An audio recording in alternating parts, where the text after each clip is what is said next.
I couldn't stand the thought of being stuck with a woman who had a huge pregnant belly, making me raise the child alone. His eyes showed disgust, and a big smile appeared on his face, knowing this day would come. Even though I saw it coming, I quickly went to my room and came back with a document. I handed the divorce papers to Paul. His face twisted in shock. "What the hell?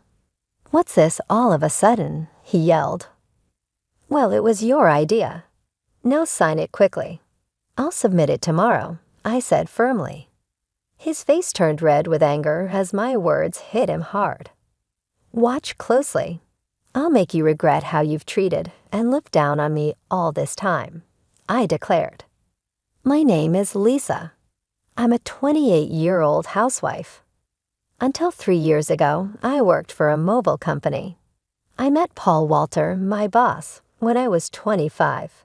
We quickly fell in love and got married. Paul, 4 years older than me, was very reliable, especially when teaching me the job as a newcomer who didn't know much. I was very grateful for Paul's clear instructions. We became friends and often went out to dinner. When he asked me out, I was thrilled, especially since I had never dated anyone before. It's embarrassing to admit, but as a cartoon enthusiast, I was always more interested in 3D characters than real men. However, seeing my high school and college classmates getting married, I started to feel the pressure. When I fell in love with Paul, I secretly promised myself it would be my first and last love. So when we started dating and got married a year later, I was overjoyed. I was extremely happy. Paul was good-looking and popular among our female coworkers. I was proud to be his wife, and many congratulated us, saying things like, "Congratulations," or "I'm jealous, but I wish you happiness." I was filled with joy and couldn't imagine what was coming next. "You're quitting your job," Paul said. "You're married to me now, so you'll quit your job, right?" I informed them yesterday. The day after we registered our marriage, Paul surprised me with this news. "I've always wanted my wife to focus only on household matters. Don't worry, I can support both of us with my income," he added. "But this is so sudden. You never mentioned this before," I replied, shocked. Paul had never talked about me quitting my job before our marriage. I had taken my current job based on my father's recommendation, and leaving without notice wouldn't be right. I wanted to explain this, but Paul's eyes silently warned me not to argue. Instinctively, I kept quiet. "I should have told you, but it's done. Starting tomorrow, you don't need to go to work." "I'll handle the handover," Paul declared. The news about starting tomorrow was so abrupt it made me feel dizzy. However, Paul's words were firm. Since he had been my boss, I couldn't oppose him. Even though I had to leave my job without a proper goodbye, I was determined to make our marriage work. Paul had entrusted me with household duties, and I wanted to meet his expectations. I worked hard at household chores, preparing meals and focusing on Paul's favorites. Although Paul ate without commenting on the taste, I longed for a word of appreciation. After quitting my job, I was no longer recognized by anyone. One day, Paul asked, "Is my jacket clean? I have an important meeting tomorrow." "Yes, of course," I replied, seeing his domineering side with some old-fashioned views. I reminded myself how lucky I was to have married him and tried to meet his expectations. With no personal income, living normally meant relying on Paul. Our relationship often felt more like that of an employer and housemaid than a husband and wife. Our married life was generally smooth until one day when I fell ill and couldn't get out of bed. I felt very tired and weak. I thought I would catch up on housework the next day. Paul entered the bedroom and angrily asked, "What are you doing? Get up and make some food," as he kicked the blanket off me. "I'm sorry, I'm feeling unwell. Can you manage something for yourself today?" I explained, hoping for understanding. Instead of nodding or comforting me, Paul frowned and said, "You don't work, yet you're lying down just because you feel a bit sick." Pathetic. Get up, and kicked me again. The day Paul came home after midnight was the day I chose to share the news. However, when he entered, the smell of alcohol made me nauseous. His face was flushed, and he staggered as he walked. It was surprising how much he had drunk, especially without notifying me. Even though I had prepared dinner, in disbelief I got up from the bed. I never thought he would demand housework from his sick wife. I had never imagined he would be like this before we married. Maybe it was my fault for not seeing it, but it was too much. I found myself doing chores while tears streamed down my face. Several days passed, and my health showed no signs of improvement. Then I realized I had missed my period. Panicking, I rushed to the drugstore to buy a pregnancy test. When I tried it, the result was positive. Overjoyed, tears flowed naturally, and I decided to share the news with Paul when he returned from work, lifting my spirits instantly. The day Paul came home after midnight was the day I chose to share the news. However, when he entered, the smell of alcohol made me nauseous. His face was flushed, and he staggered as he walked. It was surprising how much he had drunk, especially without notifying me. Even though I had prepared dinner, I wanted to share the news of my pregnancy with Paul. Quickly, my excited emotions surged, and I told my intoxicated husband. "I haven't been to the doctor yet, so it's not confirmed," I began eagerly. However, Paul's face darkened as he responded, "A child." "What have you done?" His tone was harsh and unlike anything I'd ever heard before. "I don't want a child." "Damn, this is the worst. If you're going to have it, raise it yourself," he said. His harsh words shocked me.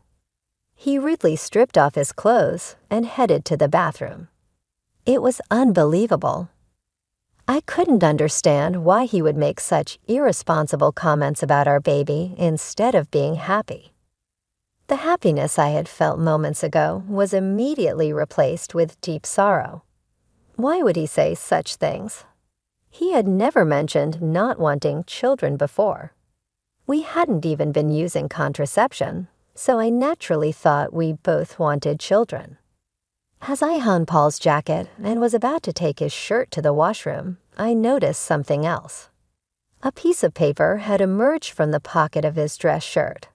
I could tell it was a receipt because of its texture. At first, I thought it was just a receipt from tonight's gathering, and I was about to throw it away. But then I saw the name of the place. "Is this a motel?" My hand holding the receipt trembled. It was indeed a motel. The shock of this discovery weighed heavily on my heart. Why doesn't Paul love me? Isn't marriage supposed to be between two people who love each other? We've only been married for just over a year. How could this be? I have been lost in imaginary romances for years, never truly engaging in a real relationship. I couldn't accept this harsh reality immediately. However, the idea of Paul cheating began to make sense, and many pieces fell into place. Had Paul been using me from the very beginning of our marriage? Was he genuinely in love with the person he was cheating with, while I was just a convenient servant? All these doubts swirled in my mind. Was that why he reacted so harshly when he learned of my pregnancy? As I grappled with these thoughts, nausea set in, and I became convinced something was wrong. Yes, there's no doubt now. Perhaps the reason he made me quit my job was that his mistress worked there. Everything seemed to make sense now, as if he had married me for stability and not love. The line between reality and my imagination became blurry. Still, there was no denying the heartless words he had thrown at me after learning about my pregnancy. That day, I decided to gather evidence of Paul's infidelity. From then on, his cold behavior towards me was undeniable. It was as if he couldn't forgive me for becoming pregnant. Despite knowing that I was suffering from morning sickness, he would deliberately eat smelly foods near me and nitpick my housework, forcing me to redo tasks. My pregnant body had to endure a lot, and my heart was heavy.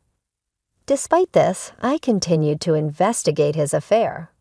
Paul never parted from his cell phone, even taking it with him to the bathroom, making it impossible for me to sneak a peek. When I secretly entered Paul's room, it was neat and tidy with nothing incriminating in sight. He was meticulous at work, and his desk was always in perfect order. I realized it would be challenging to catch him off guard directly. I often checked Paul's pockets for evidence, like receipts, but my investigation was difficult. I thought about hiring a detective, but didn't have the money. While I was deep in thought, I received an unexpected phone call from my father. "Hello, it's me, your dad." "How are you?" he asked. Surprised by his call considering his busy schedule, I replied, "Dad, what's going on? Aren't you busy with work?" "My employees have been doing well, so I'm not that busy," he explained. My father, the CEO of a company in France, was always a workaholic. I didn't have many childhood memories of playing with him, but I respected his dedication to his job. His unexpected call left me curious about the purpose. "So what's happening?" I asked. My father proceeded to reveal a shocking truth. "Is that really true?" I asked in disbelief. "Yes, he's not the type to lie." "I want you to believe me," my father reassured me. Initially in shock and unable to respond, I felt a mix of anger and frustration as the pieces of the puzzle fell into place. "Thank you, Dad. I'll do my best," I told him with gratitude before hanging up the phone. My investigation was finally paying off, but the newfound knowledge also stirred up feelings of anger and frustration. Due to the ongoing tension between Paul and me, Paul continued to be distant even though I was pregnant. Each time he acted this way, I harbored a deep hatred towards him. Months passed, and our relationship remained strained. Eventually, an event occurred that shattered our life. At last months pregnant, I was always cautious around Paul, living in constant fear. I tried to avoid him, leading a quiet and stifled life. One day, I cooked dinner as usual. When Paul returned home, we sat at the dining table. As I quietly ate, Paul suddenly slammed his fork down.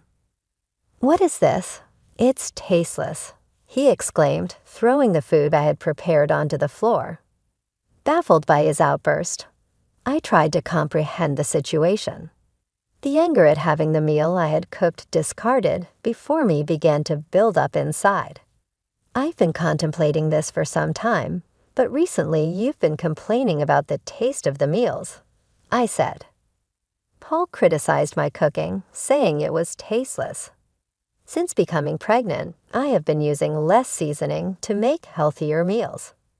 This was only temporary until the baby was born. If he found the food bland, he could have added some salt himself.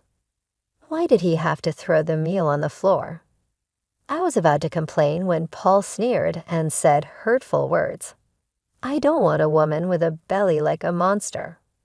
"You have to raise the kid by yourself," he said, looking at my swollen belly with malice and a nasty smile.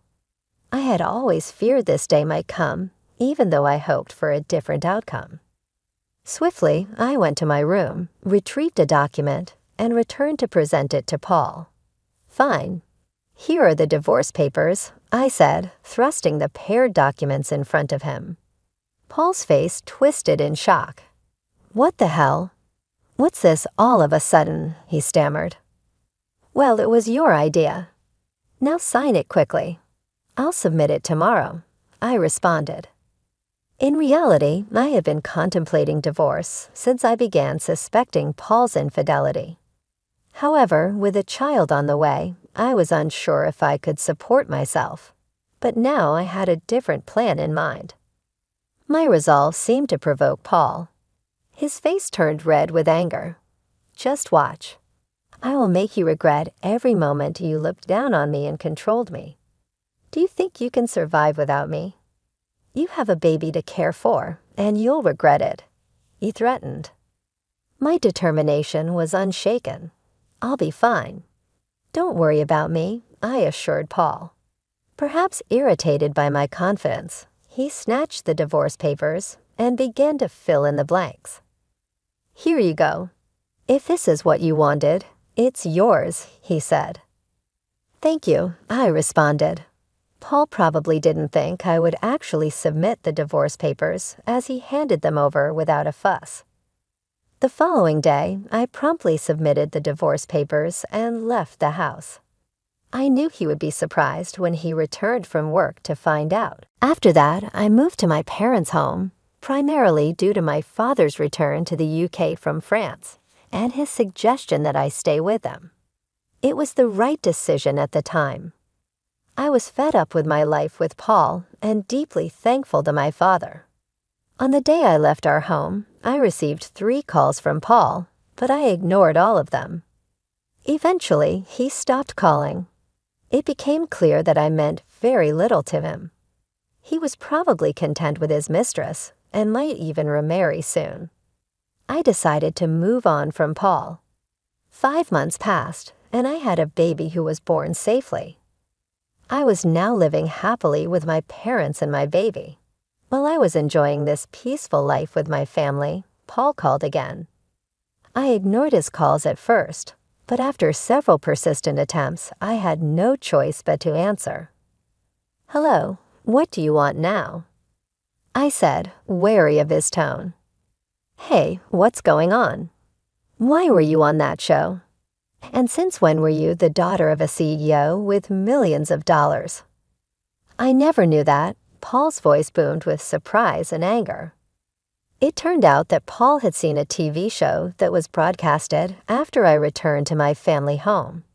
I had received a request from a TV station thanks to my father's role as the CEO of a renowned global tech company. The show featured the lavish lifestyle of the CEO's family. Producers had come to our house and filmed our family's lifestyle.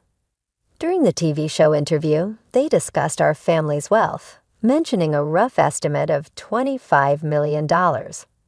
I never imagined Paul would see that show, but the power of television is truly something. Oh, by the way, I didn't tell you that I have an asset of $45 million due to an advanced inheritance. That's why I was able to divorce you, I said. Yes, my father informed me about the inheritance, which gave me the confidence to live comfortably even after divorcing you. Upon hearing this, Paul's reaction was immediate, and he was furious. "What? That's dirty. Why didn't you tell me about this before? Half of it is mine, right? Give me the money now," he demanded. I calmly responded, just as I suspected. After seeing the show, all you could think of was getting money from me. Gifts from parents are not included in property distribution. Are you forgetting your own mistakes? Paul was puzzled and asked, "What are you talking about?" I continued, "I'm tired of your anger, Paul. You called me yourself. You should know you can't blame me for what you did. You cheated, didn't you? With your new wife, who's a junior from your company. You started dating her even before our marriage." Paul was clearly shocked by the information I got from my father. I finally had the upper hand. "Did you think I wouldn't find out? My father has many contacts in your company, and one of them informed me about your affair. I've never mentioned it, but I'll be demanding child support." Paul, still in denial, protested, "Stop kidding. Why should I pay child support? It's all because of you, right? You got pregnant on your own and slacked off with household chores. It's all your fault." Hearing Paul blame me without apologizing for his own mistakes was beyond belief. I couldn't believe I was ever married to someone so lacking in common sense. I truly felt it was the right decision to leave him, Paul. I'm broke, my wife spent all the money I earned, and now I'm in debt. he pleaded. Hearing Paul's painful excuse, I went from anger to sheer disbelief. I never wanted to deal with such an unreasonable person again. With that thought in mind, I firmly gripped my phone. What are you talking about? Do you even realize how ridiculous you sound? I never want to deal with you ever again. I'll have my lawyer handle the matter of child support. Never call me again, and you will not see the child anymore. Goodbye. Hey, wait, he called out, but I quickly hung up the phone. Afterwards, I blocked Paul's number and took a deep breath. It's over now, right? I won't get any more calls from Paul.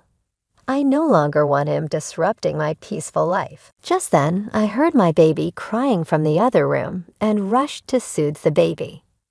It turned out that he began paying child support every month. According to a former colleague, Paul claimed that the woman he remarried was quite a spendthrift, and he had to cover his current living expenses with debt. It seemed that because of these circumstances, Paul had tried to get a share of my inheritance by calling me. However, Paul didn't get a penny from me. Now his expenses were greater than his income, and he was struggling. Either he felt things were falling apart, or he couldn't stand being looked down upon by his colleagues. What's more, he made the mistake of starting his job search only after leaving his current company.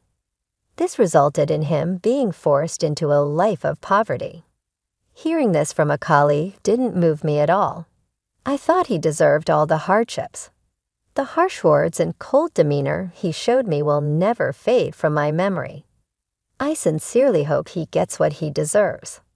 Meanwhile, I'm enjoying being a parent. With the help of my parents, my baby is growing up healthy and happy. I feel supported and loved in my family's home, and I no longer have to worry about financial issues. My father, who is a successful CEO, mentioned that he wants to pass on the company to me. This news was both surprising and motivating. I realized that I needed to prepare myself for the responsibilities that would come with running a company. My father has always been a hardworking man, and I wanted to make him proud. So I started learning more about the business, taking on small tasks to understand how things work. I knew it wouldn't be easy, but I was determined to succeed. Living with my parents has given me a chance to rebuild my life. I feel more confident and ready to face the future. My father's faith in me has inspired me to aim high. He believes in my abilities, and that belief has become a source of strength for me. Every day, I work on balancing my role as a mother and my preparations to take over the company. It's challenging, but I find joy in every moment. My baby's laughter and my parents' support keep me going. I am grateful for this second chance at life, away from the toxic relationship with Paul. I often reflect on my past with Paul. His betrayal and cruelty hurt deeply, but they also taught me valuable lessons about strength and self-worth. I have grown from that experience and emerged stronger. I am now focused on building a bright future for myself and my child. The pain of the past is slowly fading, replaced by the hope and excitement of what lies ahead.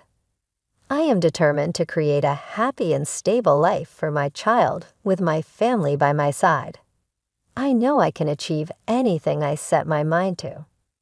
Looking back, I see that leaving Paul was the best decision I ever made.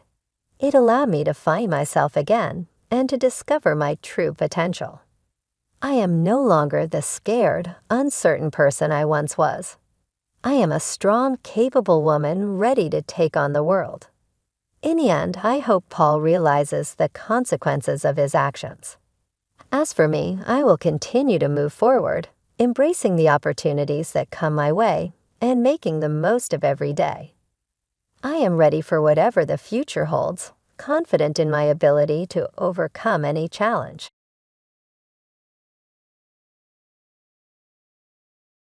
You don't belong here. Aunt Patricia's voice sliced through the balmy evening like a cold blade. This is a celebration for people who've made something of themselves, not for charity cases.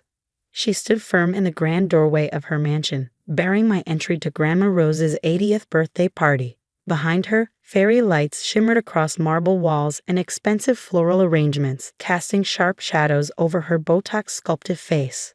Her sneer gleamed, equal parts disdain and satisfaction. My name is Dr. Olivia Chen, and at 32, I had just been named Chief of Surgery at Metropolitan General. But to my family, I was still the black sheep, the idealistic medical student who'd rejected the family's gilded path for a calling that wasn't defined by profit margins or cocktail parties. I only came to wish Grandma a happy birthday, I said, steadying my voice.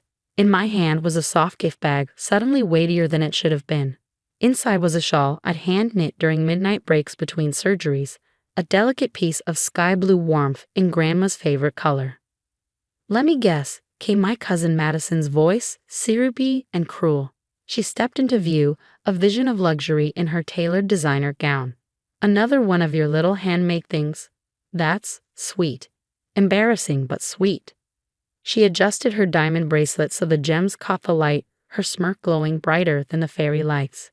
It wasn't their words that stung, not really. I'd grown callous to the digs, the sideways glances. It was the sound of laughter from inside, of clinking glasses and Grandma's voice floating through a speech I wasn't invited to hear. It was the smell of lemon cake, Grandma's favorite, drifting out to the porch, once a scent of comfort. Now it only curled in my stomach like smoke. "Fine," I said softly, setting the gift down on the step like something sacred. "Please make sure she gets this." I turned to go. Behind me, Madison didn't bother lowering her voice. "Can you believe she's still at that public hospital? Such a waste of talent. No wonder Uncle James barely acknowledges her anymore." Uncle James, the family's star physician, my father's brother, the man who ran the prestigious Chen Medical Group, where every doctor in our family conveniently found a position, if they played by his rules. He'd offered me a role once. It came with a salary and a cage. I slid into my old Honda Civic, its engine humming with familiarity. I could afford something newer now, sleeker, but every spare dollar had gone toward something bigger. A dream. One they knew nothing about. As I pulled away, a black Mercedes glided past in the opposite direction. My father's car. His eyes didn't even flicker toward me. The next morning, I stood in my armor again, my white coat crisp and commanding in the surgical wing of Metropolitan General. My name badge caught the light. Dr. Olivia Chen, Chief of Surgery. Dr. Chen. I turned to see Sarah, one of the residents, hurrying toward me. "The board's here early. They want to review the trauma center proposal." I nodded, confidence returning with every step. This was where I belonged, not in banquet halls, but in places where lives hung in the balance. Where I mattered. The conference room buzzed with anticipation. The hospital board members had gathered to hear about the project I'd nurtured for years. A state-of-the-art level eye trauma center designed to serve the city's most vulnerable.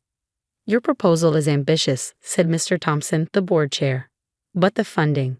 I clicked the first slide of my presentation. "I've secured $50 million from private donors and grants. With the hospital's match, we can break ground in 6 months." Gasps and murmurs of approval rippled across the room. This project, my project, would revolutionize emergency care in our city. My family thought I was toiling in obscurity, but I was building something that would outlive every cocktail party they'd ever thrown. After the meeting, my phone buzzed. A message from Madison. "Sorry you missed the party. But honestly, it's better this way. The photos look so much more elegant without you in them." I didn't reply. Instead, I turned to my window, where the construction crews had already begun laying the foundation for the trauma center. Soon, my name would be etched into its walls, not because of a last name, but because of sleepless nights, grit, and relentless belief. They called me a charity case. They had no idea I was about to change the face of emergency medicine in this city.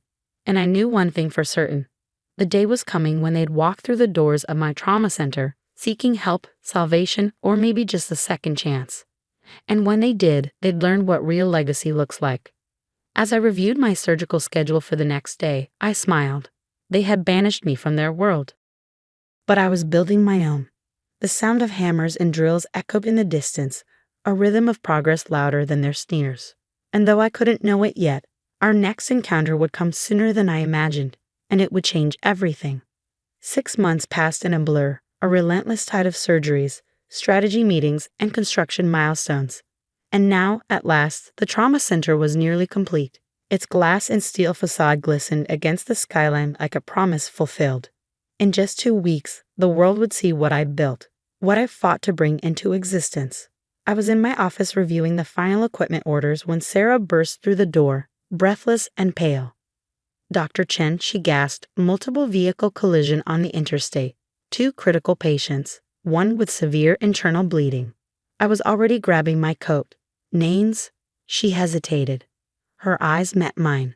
"It's your Aunt Patricia." And Madison was driving. The air left the room. For a split second, time froze, then instinct took over. "Prep or 1 and 2, I ordered, already halfway to the emergency bay. Patricia's the bleeder." Sarah nodded.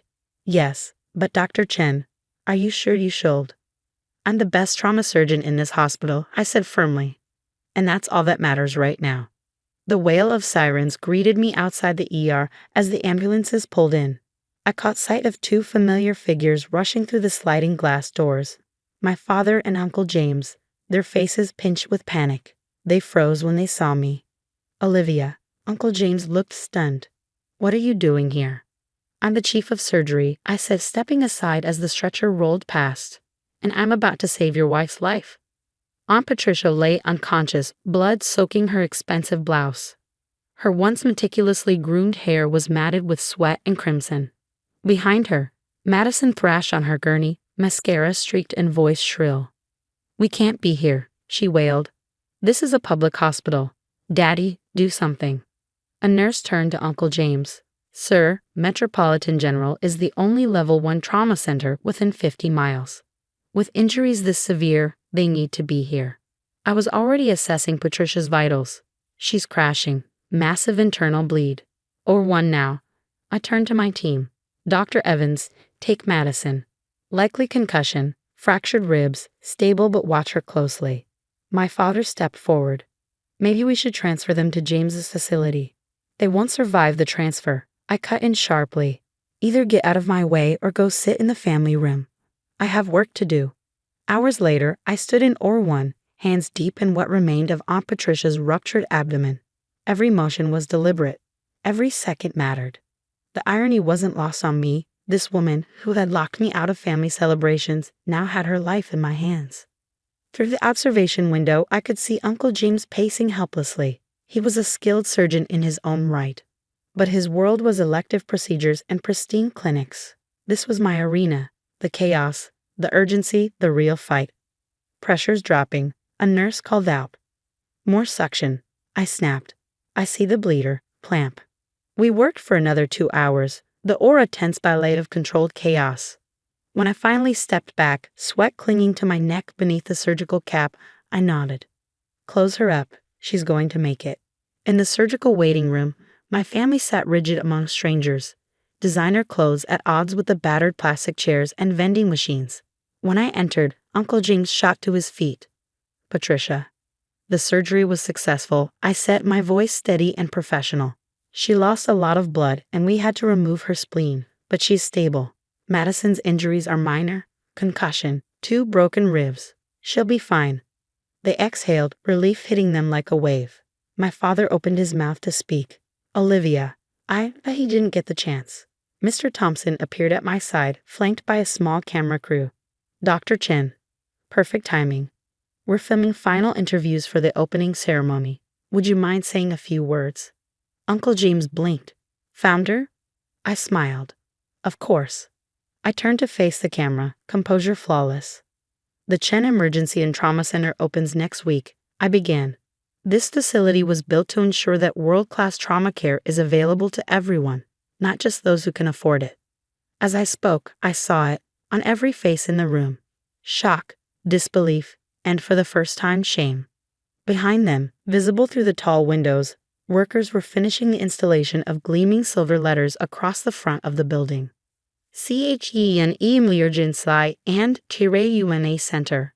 They'd once called me a charity case, laughed at my choices, locked me out.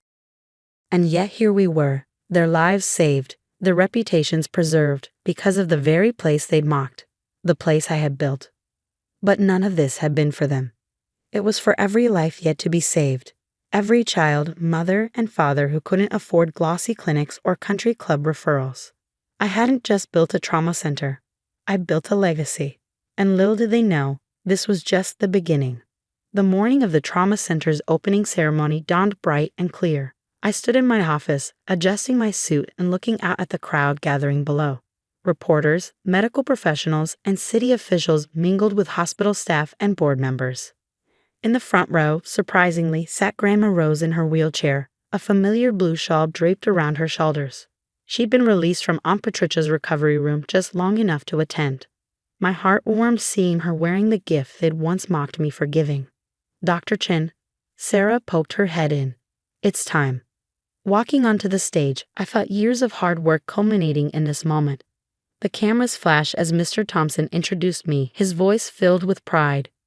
Dr. Olivia Chen didn't just envision a trauma center, he announced. She created a beacon of hope for our community. Through her dedication and brilliant fundraising efforts, she's transformed Metropolitan General into a world-class facility. As I stepped up to the podium, I caught sight of my family scattered throughout the audience. Aunt Patricia, still recovering but insisting on attending, sat pale but alert. Madison beside her, arm in a sling, looking anywhere but at me. Uncle James and my father stood in the back, their usual confidence notably absent. When I chose to work at Metropolitan General, many people questioned my decision. They saw a public hospital as beneath their standards, but I saw an opportunity to make a real difference. I paused, meeting my father's eyes in the crowd. This trauma center isn't about prestige or profit. It's about ensuring that everyone, regardless of their status or wealth, has access to life-saving care when they need it most. Sometimes life's most important moments come when we least expect them, and where we least expect to find them. After the ceremony, as the crowd mingled over champagne and hors d'oeuvres, Grandma Rose wheeled herself over to me. My brilliant girl, she said, taking my hand. I always knew you were special. I'm so sorry about the birthday party. Patricia told me you never showed up. They didn't tell you the truth, did they? I asked gently. No, she sighed. But I've learned a lot these past few weeks. Patricia told me everything from her hospital bed, about how they treated you, about how you saved her life anyway. Before I could respond, Aunt Patricia approached slowly, still moving carefully from her surgery. Olivia, she said, her voice quieter than I ever heard it. I need to say something.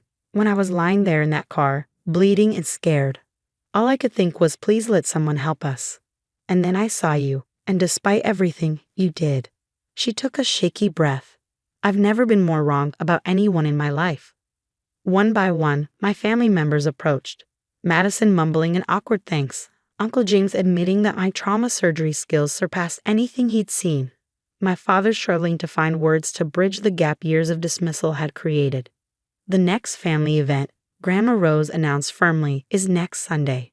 Dinner at my house. And Olivia, my dear, you're not just invited. You're the guest of honor. I smiled, touching the soft blue shawl around her shoulders. I'd like that.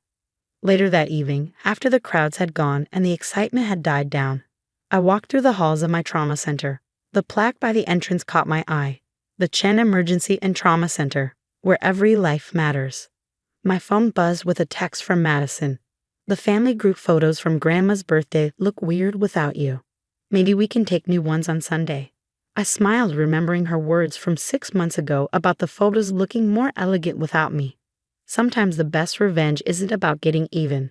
It's about rising above and creating something meaningful. The emergency alert system suddenly blared to life. Multiple trauma incoming. 4 minutes out. I grabbed my white coat, heading toward the emergency bay. Success hadn't changed who I was or why I'd chosen this path. I was still Dr. Olivia Chen, and I had lives to save. But now finally I had something else too. A family who saw me for who I really was. Not bad for a charity case they'd once been ashamed to claim as their own.